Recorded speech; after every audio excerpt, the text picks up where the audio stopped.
사도 바울은 고린도 교회 안에 있는 수많은 문제들에 대해서 고린도 전서를 통해 훈계하고 또 가르쳤습니다. 하지만 바울을 비방하고 모함하는 사람들로 인해서 고린도 교회의 문제는 쉽게 해결되지는 않았습니다. 마음으로는 다시 고린도 교회를 방문해서 그 문제들을 직접 해결하고 싶었습니다. 하지만 바울은 고린도를 방문하는 대신 디도를 통해서 편지를 보내게 되고 고린도 교회의 그런 문제들을 해결하려고 노력을 했습니다. 이때 쓴 편지가 고린도 전서와 고린도 후서 사이에 바울이 쓴 또 다른 편지였습니다. 이 편지는 소실되어서 어떤 내용인지는 알 수 없습니다. 하지만 이 편지를 통해서 고린도 교회 성도들이 바울의 이 책망과 훈계를 겸허히 받아들이게 되었다라는 소식을 디도를 통해서 다시 만나서 그것을 듣게 되지요. 그리고 이에 답신하는 글이 바로 오늘 고린도 후서에 우리가 읽고 있는 내용입니다.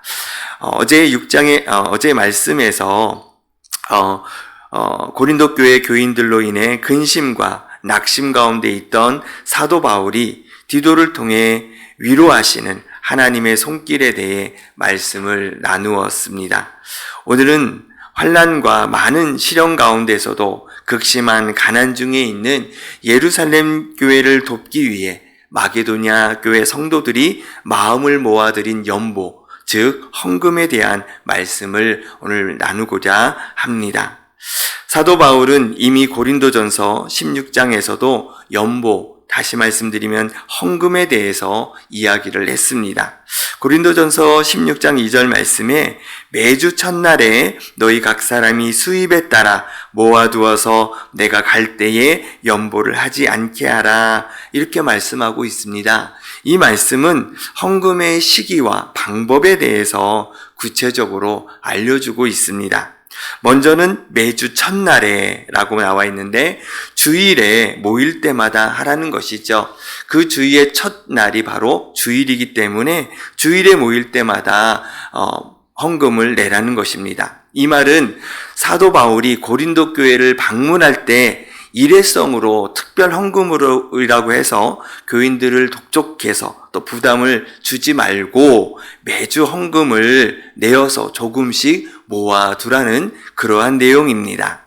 그리고 헌금은 수입에 따라 하라는 것이죠. 사람마다 소득이 다 다르기 때문입니다. 특정하게 어떤 금액을 정해놓고 헌금하는 것이 아니라 그 소득에 맞게 헌금을 하라는 것이죠. 그래서 형편에 맞게 적절히 매 주일마다 하라는 것입니다. 헌금을 드리는 목적은 가난한 예루살렘 교회 성도들을 돕기 위함이라는 것을 분명하게 밝히고 있습니다. 우리가 헌금을 드리는 이유는 무엇이겠습니까? 어떤 분들은 헌금을 하나님과 거래로 착각하는 경우들도 있습니다. 하나님께 이만큼 드렸으니까 우리가 드린 그 정성을 고려해서 넘치도록 축복을 내려달라는 것입니다. 헌금을 드리면 그것을 받으신 하나님이 기뻐하셔서 축복을 내려주신다라는 것이죠. 이런 생각은 마치 야곱이 하나님께 10분의 1을 드리겠다라고 서원하는 것과 유사합니다. 창세기 28장 말씀에서 야곱은 형 에서를 피해 외삼촌이 있는 하란으로 도망을 가게 됩니다. 도망가던 중에 돌베개를 베고 잠을 자다가 하나님의 사자가 사닥다리를 타고 오르락내리락 하는 모습을 보게 됩니다. 그들 가운데 계시는 하나님께서 야곱에게 언제 어디서나 늘 야곱과 함께 하시겠다라는 그 약속의 말씀을 주시게 되지요. 잠에서 깬 야곱은 자신이 베고 잔 그 돌을 베델, 곧 하나님의 집이다, 이렇게 부르면서 서원하기를 하나님께서 자신에게 하신 약속을 지키신다면 자기 소득의 10분의 1을 하나님께 드리겠다, 이렇게 말했습니다. 창세기 28장 20절로 22절의 말씀인데요. 야곱이 서원하여 이르되 하나님이 나와 함께 계셔서 내가 가는 그 이 길에서 나를 지키시고 먹을 떡과 입을 옷을 주시어 내가 평안히 아버지 집으로 돌아가게 하시오면 여호와께서 나의 하나님이 되실 것이요 내가 기둥으로 세운 이 돌이 하나님의 집이 될 것이요 하나님께서 내게 주신 모든 것에서 10분의 1을 내가 반드시 하나님께 드리겠나이다 하였더라. 이렇게 말하고 있습니다. 이 구절의 내용을 우리가 대충 듣게 되면 하나님을 향한 믿음을 가지고 서원 기도하는 것처럼 보입니다. 하지만 사실 야곱은 하나님과 거래하고 있는 것이죠. 자신이 원하는 것을 들어주시면 자신도 드리겠다라는 조건의 기도인 것입니다. 이것을 바꾸어서 말하면 하나님께서 내가 원하는 것을 안 주시면 나도 안 하겠다라는 뜻이죠. 자기 유익을 먼저 생각하는 자기 중심적인 기도라고 볼 수 있는 것입니다. 사사기 11장에서도 사도 사사 입다는 하나님께 서원 기도를 암몬과의 전쟁에서 승리하게 해주시면 전쟁에서 승리하고 돌아오는데 자신을 가장 먼저 영접하는 그를 하나님께 드리겠다라고 이렇게 말합니다. 그 결과 입다는 가장 사랑하는 외동딸을 드리게 됩니다.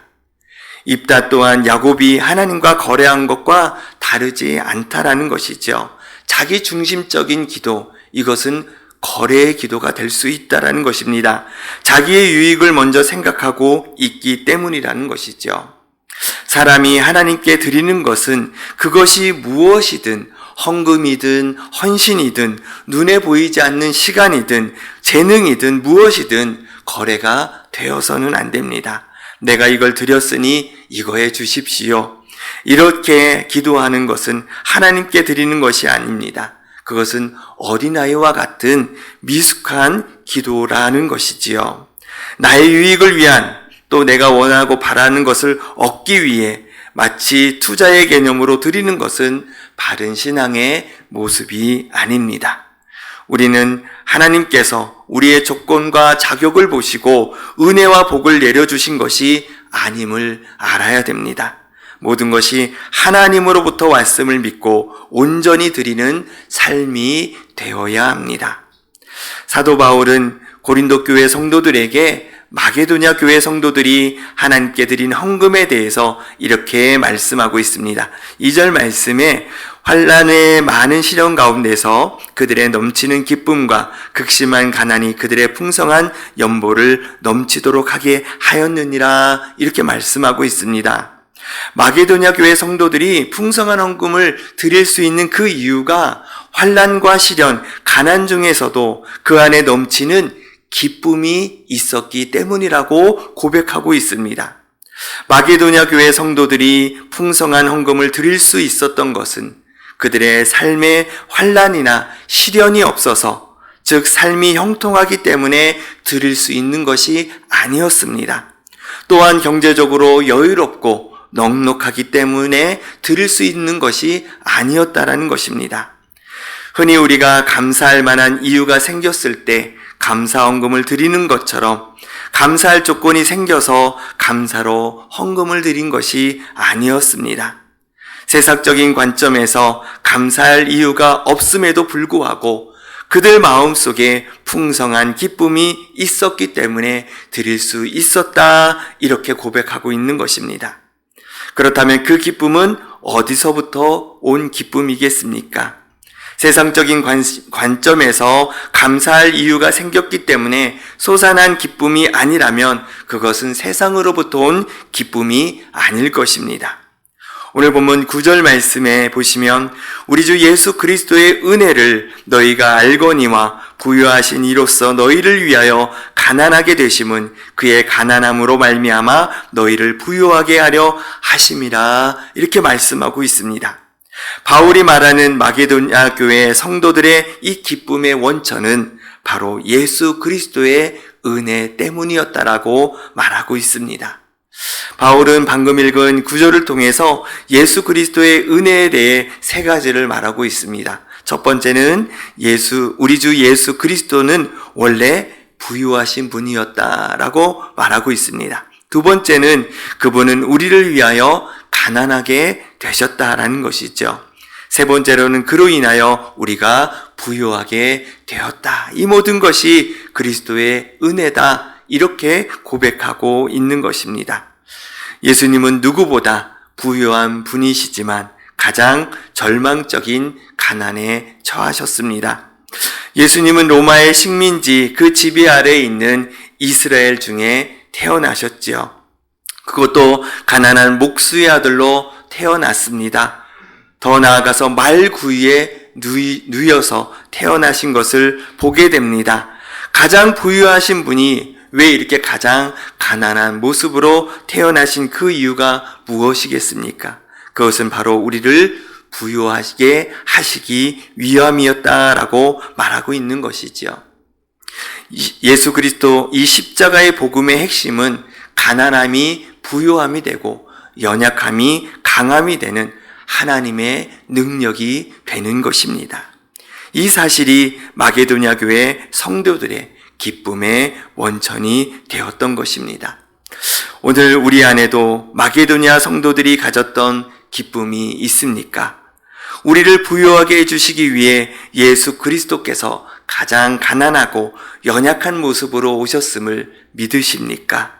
만일 그것이 진정으로 믿어진다면 우리 안에도 풍성한 기쁨이 날마다 넘치게 될 줄로 믿습니다. 오늘 하루도 예수 그리스도의 은혜로 기쁨이 가득한 한날 되시기를 바라고 감사함으로 늘 주님께 우리 자신을 드릴 수 있는 우리의 삶이 될 수 있기를 주님의 이름으로 축복을 드립니다. 기도하겠습니다. 사랑하는 하나님 아버지, 환난 가운데에 또 어려운 가운데서도 예루살렘 교회 성도들을 섬겼던 또 그들을 헌금으로 함께 마음을 나누었던 마게도냐의 그 성도들의 그 귀한 마음을 고린도 교회의 성도들과 함께 나누면서 그들의 귀한 이 사역과 그 은혜들을 함께 공유하는 오늘 말씀을 통해서 다시 한번 우리가 하나님 앞에 드리는 헌금에 대해 다시 한번 생각해 보게 하시니 참으로 감사합니다. 혹여나 우리가 하나님 앞에 드리는 헌금이 어쩌면 이것을 통해서 나에게 하나님께서 더 많은 복을 주시지 않겠느냐라는 우리의 그러한 생각이 있었다면 이제는 그러한 생각을 이제는 내려놓고 성숙하게 하나님 앞에 우리의 자신을 온전히 드릴 수 있는 우리의 삶이 되게 하여 주시옵소서. 우리의 필요와 우리의 원하는 것을 우리보다 더 잘 알고 계시는 주님께서 우리의 필요에 따라 언제든지 주시는 주님이심을 우리가 깨닫고 늘 주님 앞에 하나님 앞에 온전히 자신을 드릴 수 있는 우리의 삶이 되게 하여 주시옵소서. 그렇습니다. 그들이 기쁨으로 어려운 가운데서도 하나님 넉넉하지 않은 가운데서도 하나님 앞에 드릴 수 있었던 것은 하나님 바로 그 십자가의 그 복음이 바로 가난한 자를 부유케 하시고 연약한 자를 강하게 하시는 하나님의 능력이 있음을, 바로 그 안에 하나님이 주시는 은혜가 있음을 알았기에 하나님 기쁨으로 섬겼던 것처럼 하나님 우리 안에 연약하고 또 부족하고 또 가난하지만 오히려 그것을 통해서 진정한 십자가의 그 은혜와 복음을 선포하셨던 그 주님의 이 복음의 말씀을 우리가 늘 마음속에 간직하며 살게 하여 주시옵시고 이것을 통해서 주님의 영광을 드러내며 살아갈 수 있는 저희들 삶이 되게 하여 주시옵소서. 아동부 성경학교가 오늘까지 진행되어집니다. 모든 일정 가운데에 함께하여 주시옵시고 돌아오는 그 모든 순간까지 하나님께서 안전으로 인도하여 주시옵소서. 하나님, 또 슬픔 가운데 있는 가정을 주님께서 위로하여 주시옵시고 하나님의 평강으로 모든 장례 절차도 잘 진행되어질 수 있도록 주님 은혜를 베풀어 주시옵소서. 주님 앞에 새벽에 나와 또 일천번제 예물로 또 작정 헌금으로 드리는 귀한 손길 위에 하나님의 풍성한 은혜를 채워 주시옵시고 더 나아가서 이 예물이 하나님의 영광을 위해 귀하게 쓰여질 수 있도록 주님 은혜를 베풀어 주시옵소서. 거룩하신 예수 그리스도의 이름으로 기도하옵나이다. 아멘.